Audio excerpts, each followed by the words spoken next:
Okay, so the first cut is known as like the various different names: chest lever, scissor cut. Scissor cut because we're going to do this sort of action, and it's like a little pair of scissors, as you can see.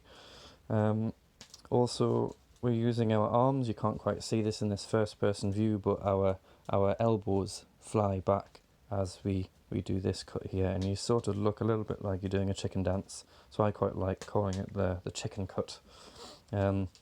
So we're just going to remove this bit here, and this is a really powerful cut. So just grasping the knife like this, you can see the blade is pointing more or less back towards my elbow. Going to grip it like this. The spoon is being held quite firmly, and we're just going to do this action, get rid of this. It's a really powerful cut.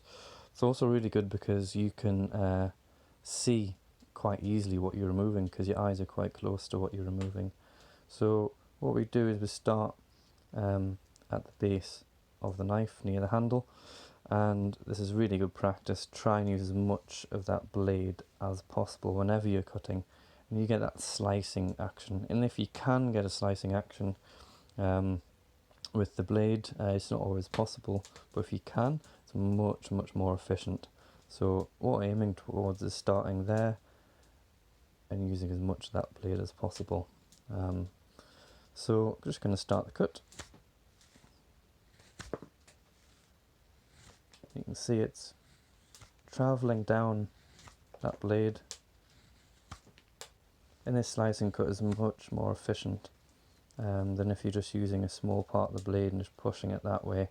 If you hold it at an angle, a slight angle, and slide it, much more efficient. So then we can just keep taking off a bit more. It's really important you keep checking, because it's very easy to get lost into the carving and take off too much, and then it's too late. So that's probably okay for now. We have to go this direction. If we went this way, what would happen is that the knife always wants to follow the grain. So it would come along here, and there's the grain. It would pull into the wood, and it would actually want to tear off a bit of the handle. Each time, if you try carving this way, it would follow the grain, pull into the wood. Whereas if we go the other direction, it just rolls off the back of the grain quite nicely. Get a really nice smooth finish. So if we want to take off a bit of wood here, we have to use the knife and go towards the bowl of the spoon on that side and that side. If we went this way, what will happen is it'll want to dig into the grain and perhaps tear off a chunk of the handle, or at least you wouldn't get a neat finish. So need to go this direction and this direction, and then from about this halfway point, the fattest point on the spoon, going across here, so we need to change the direction of the cut and go the other direction, always going with the grain. Another way to think of this is, if that's the top of the hill, there's the bottom of the hill, you always cut downhill. So you always go that way. So you got this sort of highest point, you've got this midpoint here. There's your highest point. You're going that way, you're carving this way from there, and then when you get to the highest point here, you've got to go that way, like that. And then same for the bowl. We could go all the way down here, and then as soon as it starts to go uphill again, you would find the knife would dig into the wood. So then you've got to go down the opposite way, like that. So what I'll do is I'll just draw in a couple of arrows, like this. Might take you a bit of time to get your head around it, but as soon as you get carving, the wood will tell you what you're doing. You know, if you're carving one way, it's going smooth, and then the other direction, it's digging in, it's pulling out big chunks. You know you're going the wrong way, so just carve the opposite direction. So you can see by all these arrows that you know, it's a very fluid thing, spoon carving. You're going to be moving it around a lot, or moving the knife around in different positions, and this is why we need different types of knife cut. So I'm going to rest the spoon, and my hand like this. You can see my thumb is just resting it. The knife tip is pointing away from my body, and the handle is pointing towards my body, so very safe cut. You know, if the knife slipped, the handle hits you, the knife doesn't. So you wouldn't carve like this, for example. If you do that, sure, fire way of making a blood offering on your spoon. So tips pointing away, and we've got our palm facing up. So this is a carving grip where your palm is facing up, your fingers are pointing sort of away from you a little bit,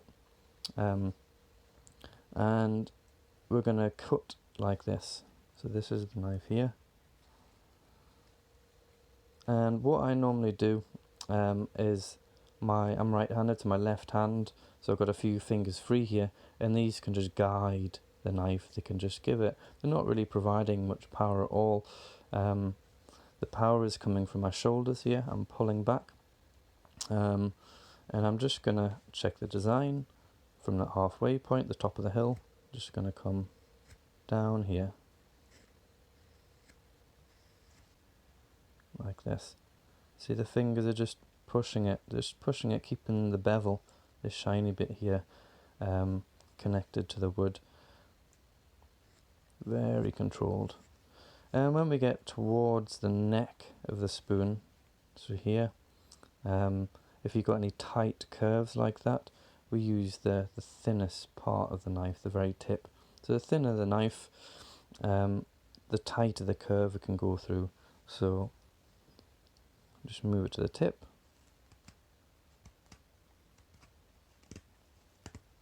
And you can hear that's not as nice sound before.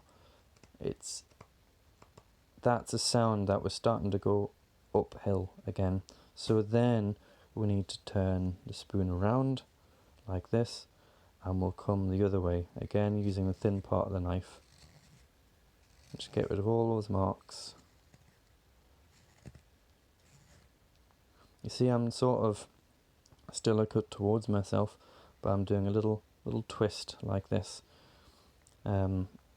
Very controlled. Now while I'm doing this, my body's really tense, so not because I'm stressed, but because I'm not wanting to have my arms all free so the knife could go anywhere. Essentially my arms are glued to my side, so the knife cannot go too far, you know, so my wrists are glued to sort of the front of my abdomen, and everything's all nice and tight, and the knife cannot move too far.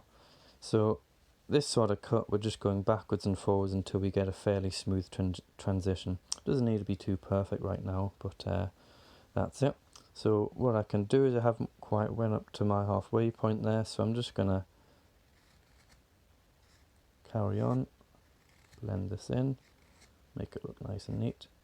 And now we're gonna do what I call a thumb push, and essentially it's the thumb simply on the back of the blade. Don't worry about this hitchhiker's thumb here. A lot of people get freaked out by that. I had this before I started wood carving, so you don't get this as a result of green woodworking, don't worry. Anyway, so thumb, back of the blade or back of the handle, and this is a really controlled cut. Again, my arms are locked in to my side, they're not flapping around. Super controlled. And just check the symmetry.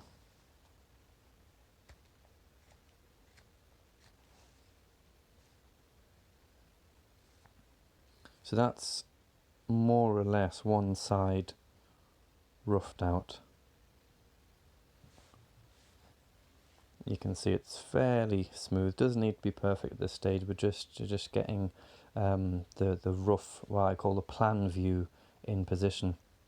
Then after that, we can start shaping the side a little bit more.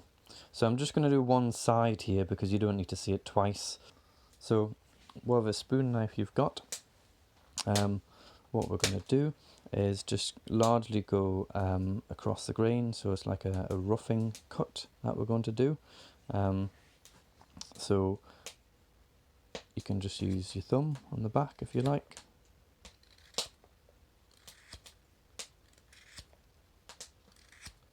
And when you're doing this, so the thumb is just pressing down on the back of the blade, it's keeping that pressure on, and it's a twisting action. So you can see how I'm holding the knife here, the spoon knife. The cutting edge is on this side here, so the cutting edge is pointing again towards my elbow, and again it's palm up cut like this. And when we're doing the cut, we want the blade to go all the way through as much as possible, so don't take off too much. If you try and go too deep like this, you end up it's hard, and you end up getting little bits that are difficult to remove. Makes it much harder to begin in the long term. So what we do is just take off a little bit at a time and try and go right the way across if we can.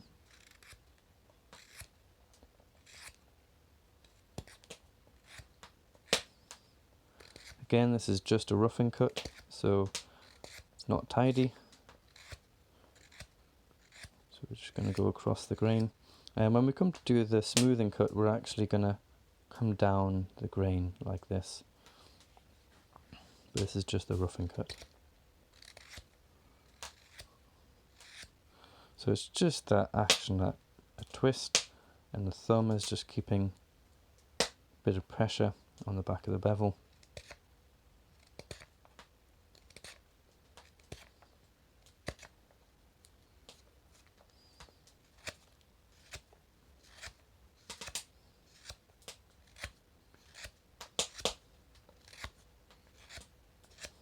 There's our arrows, because we're working on the side, we could go this way.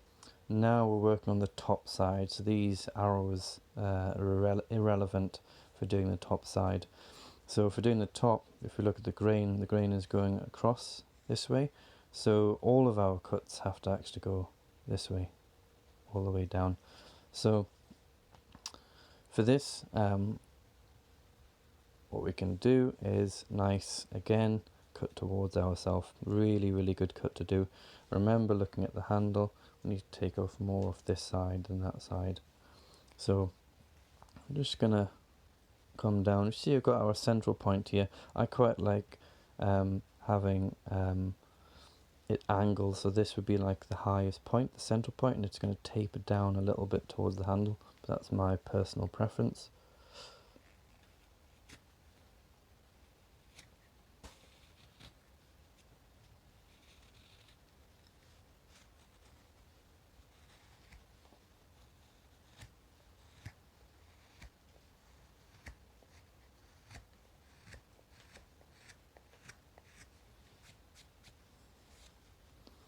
And then I'll take some more off the other side.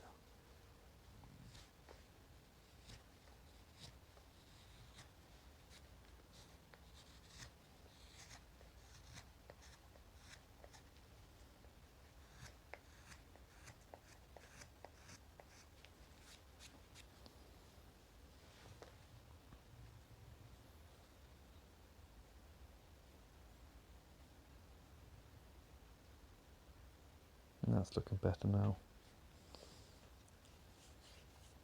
So while we're on this, we'll just switch between a few knife grips, and we might as well begin to get the top side a bit tidier, blending in these flat surfaces of the bowl into this half of the handle, and then same on the other side.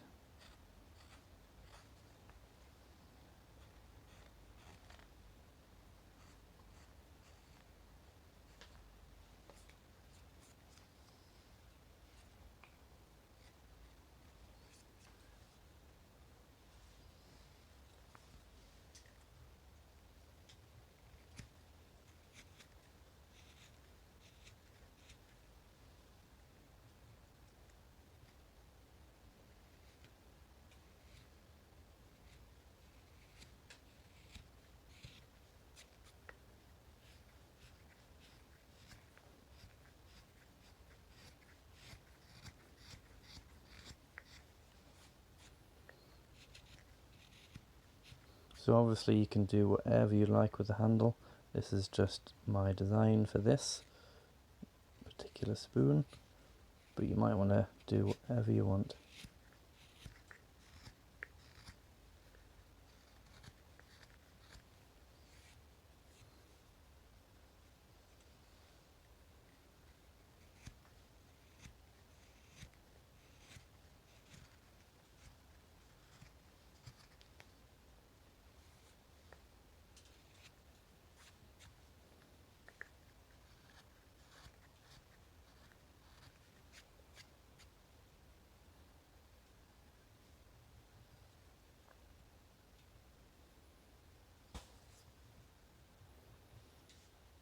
So that's the top side roughed out. So now we can think about removing a little bit more material. Just making it a little bit deeper. Just going back across the grain again.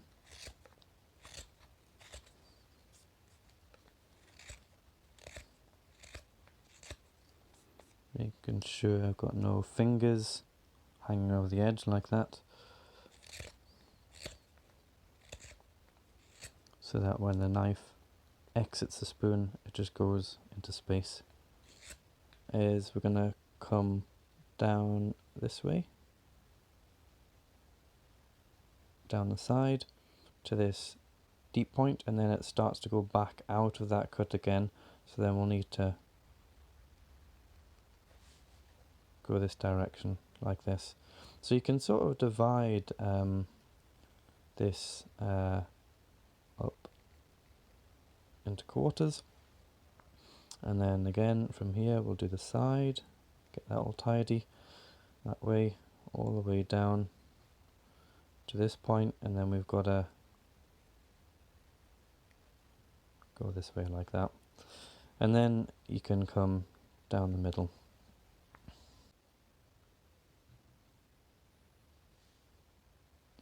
So what I'm going to do is just take the spoon knife, thumb back of the blade again. I'm just going to use this quite sharply curved part of the spoon knife just to get in right in here.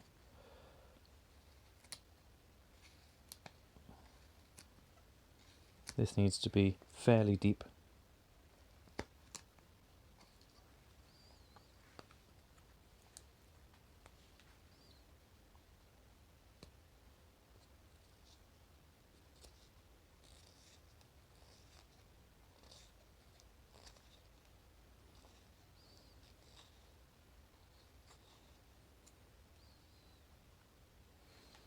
Now we can try coming the other way.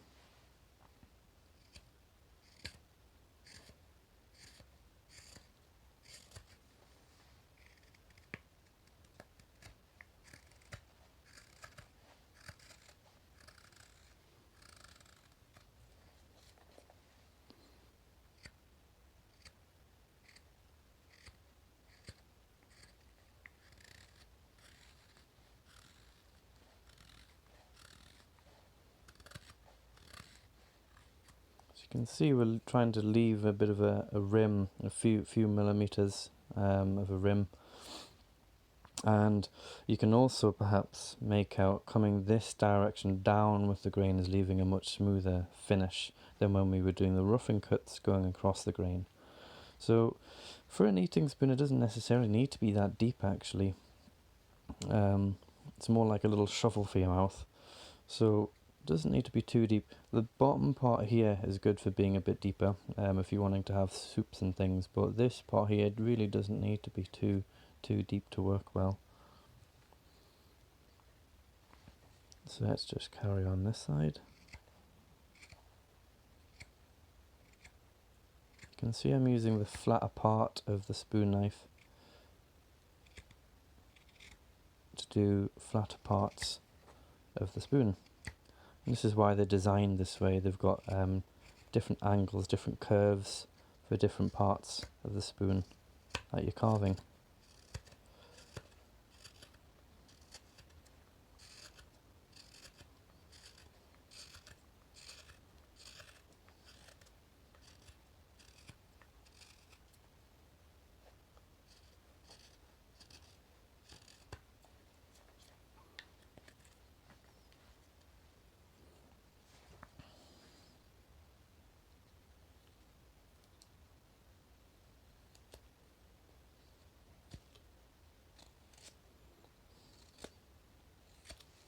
Just need to remove a little bit more material from this bottom part before I do the finishing cuts. So I'm going to go pop across the grain.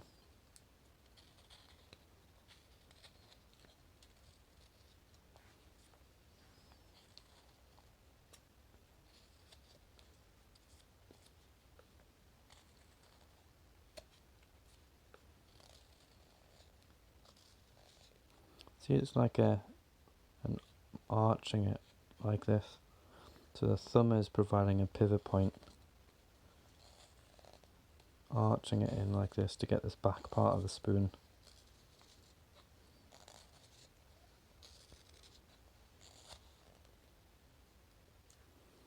And then that's still attached because it's going uphill, so then I need to come the other way.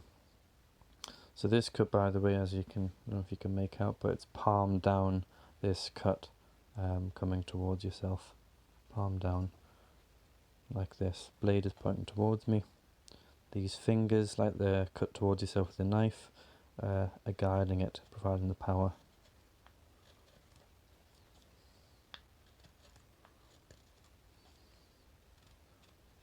Just trying to get these last little stragglers.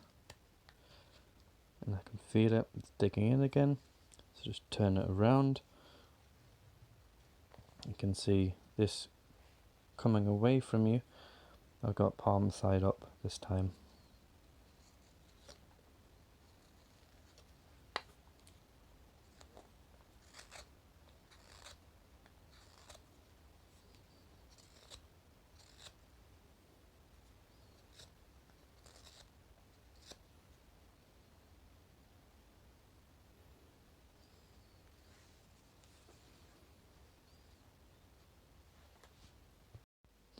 So we're going to chop from here down towards the edge, about halfway. This is going to leave a rim around there, and we do that more or less all the way around.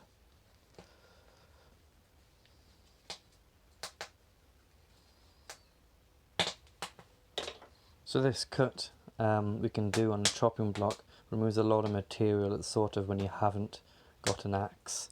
We're going to put a lot of power down like this, and we're going to use, so the knife is being held like this, and it's almost like you're punching the ground, like a superhero pose. You're going to punch down, but try not to punch the chopping block because it'll hurt. But we're going to start at this top point here. Spoon goes there, and just like this, you can get rid of a lot of material. So really good if you can use a chopping block.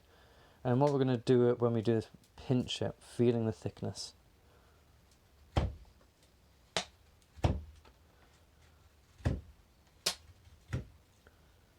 the thickness and try and get it up to that center mark like that.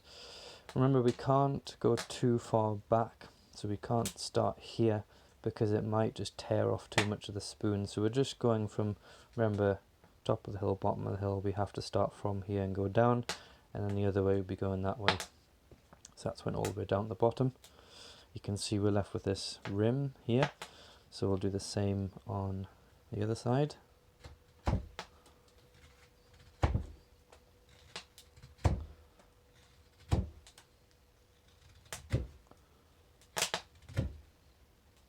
Of course, you could, seated, you don't need a chopping block. You could just do this power cut holding the spoon like this.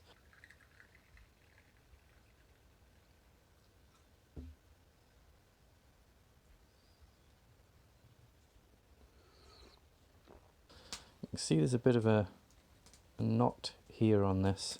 So if you come across knots, you might find things a little bit more difficult. So we'll try, see what happens. That's going okay. So just going to get rid of that material.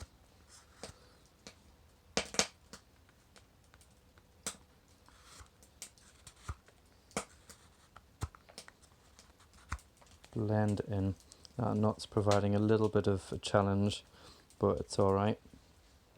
So just going to blend all of this in so I can feel it's just coming away, but I think I need to just do the thumb push, blend it in there.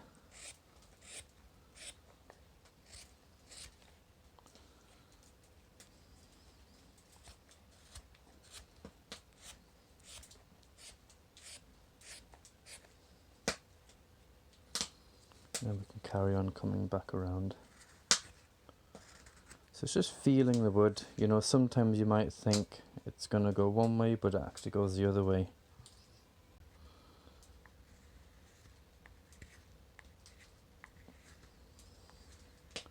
See as well, I'm using the thinner part of the knife, just because it goes through the curves a bit easier.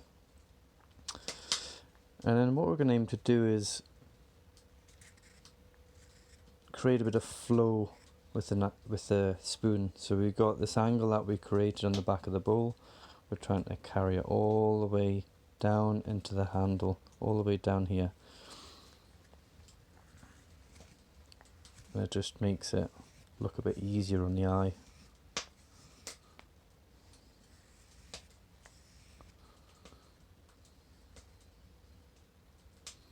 And then I'm getting to a point there where I just need to turn it around.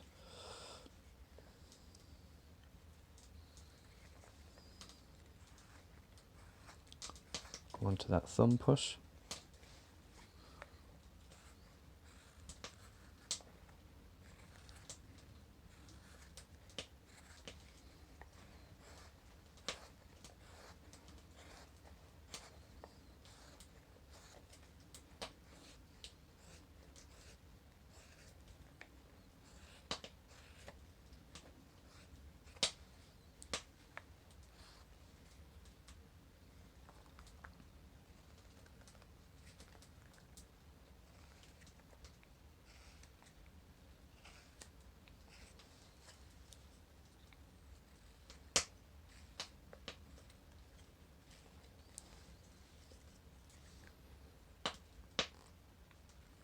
In that neck transition, it's always a bit of going backwards and forwards till you get rid of a lot of the material.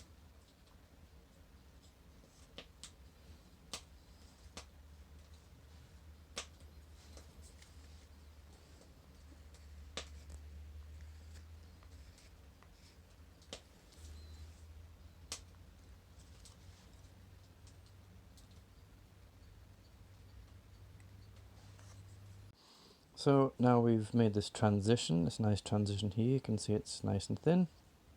We've taken it in here. It's sort of, we're trying to blend it all into the handle. So what we're going to do next is just take a bit off the underside of the handle and get a nice sort of curve going on up through here. So I like quite a thin handle here. So we're just going to take the knife and we're going to do the chicken cut again. So from here we're going to go all the way to the end, big flat cut.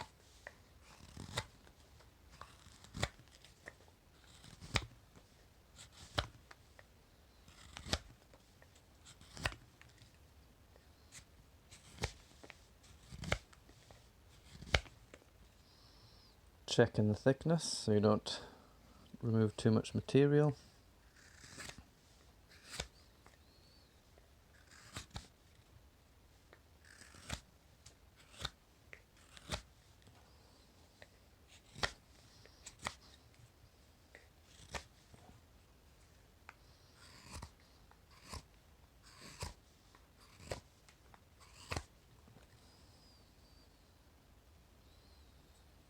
It's getting pretty much to where I want it to be. Don't know if you can see these on here, like these little white marks which are left behind the wood are actually a nick that I have in the blade, and so that little nick in the blade doesn't cut the wood, so it just actually scrapes through it. So you can tell if you see these little white marks on the wood, it's normally a sign you've got a little nick in the blade that you need to remove. It's only one, so I'm not going to really bother with it, but if you had a few in there you might want to get them removed.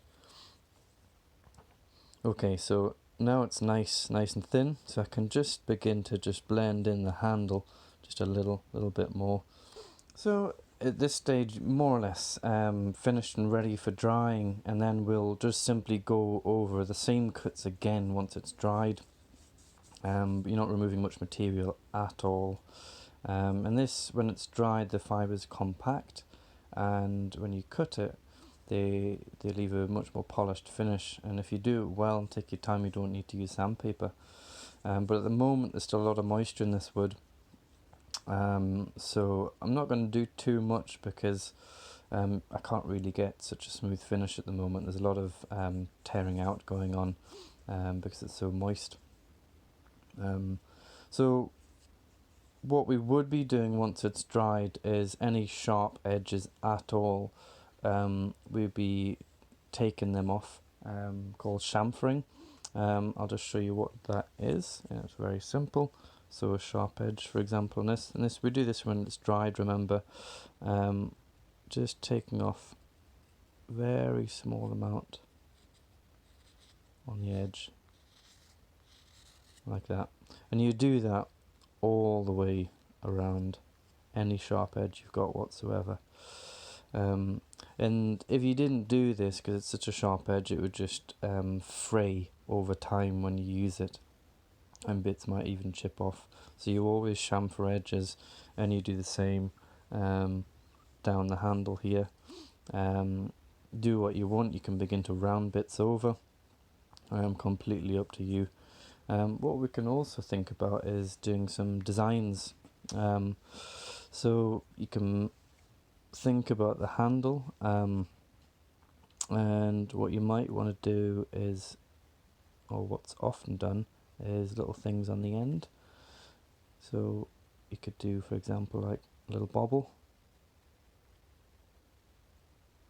something like this. Adding a little bit of detail like this really brings it out, really pops it out, and makes it something a bit more special. Don't have to if you don't want to, but if you did want to do something like that, it's pretty simple. So we can do these like little V cuts, so you can chop in here and like this.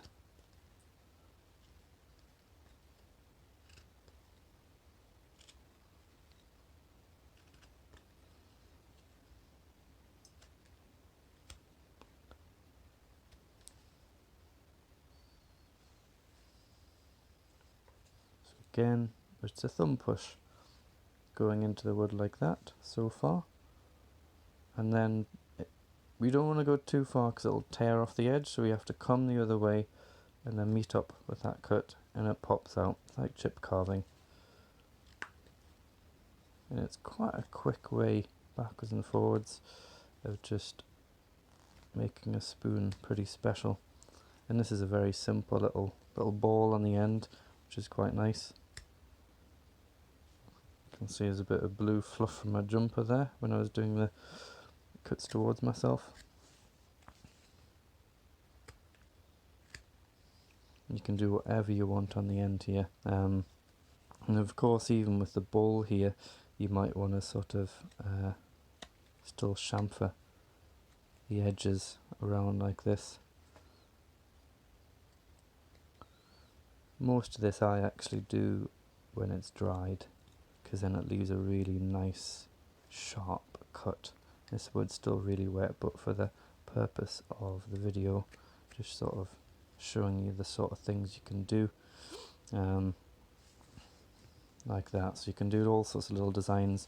Another little thing that people like to do is you can put like little nicks in the spoon blank down here, and do little V cuts and little indents, and they can look quite smart as well, but I won't do that on this one.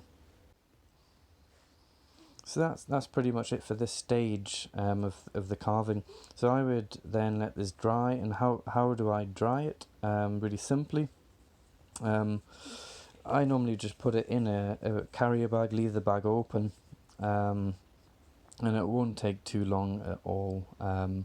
You know, for this to dry for a spoon like this, you know, you might be looking at a few days. Three days would be fine. The carrier bag just sort of slows the rate of drying down a little bit, so it doesn't split It's not very likely that a spoon would split like this if you just put it on the side, but just for safe practice, it's what I do with my cups. Always put them in a carrier bag. And so 3 days time, you should be good to go. It'll be dry. Go over it again with the straight knife where you did the carving, and then you could do the bowl again with your spoon knife, and then that should be ready.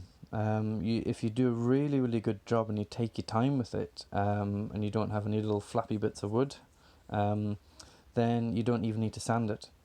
You can just go straight to the oiling of the spoon. Choose whatever oil you want. Danish oil and linseed oil is quite good for spoons. You want something that is heat proof, something that cures and isn't going to melt like a paraffin based oil would. Then it's ready to use. You can start eating. Nom nom nom. Good stuff. Thank you for watching this little video, and best of luck with your own spoon.